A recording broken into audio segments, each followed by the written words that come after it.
Welcome to Penrose Learning, where we make understanding easy. Start by assembling ingredients and prepping them for a consistent soup.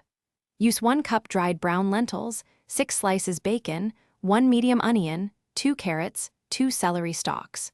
Peel and dice the onion, slice carrots into 1/4 inch rounds, and chop celery into similar pieces.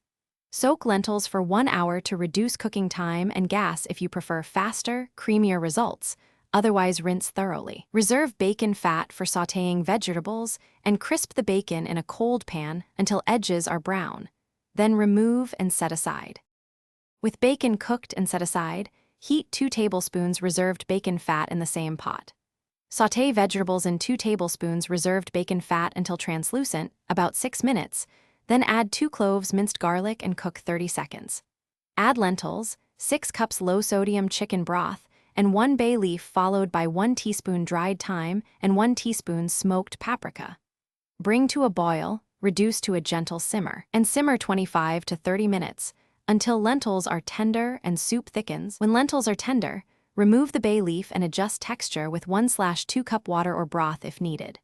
Stir in cooked bacon, 2 tablespoons red wine vinegar, and salt to taste before serving to balance flavors. Add 1/4 teaspoon black pepper if desired. Garnish with chopped parsley and serve with crusty bread or 1/2 cup cooked rice for a fuller meal.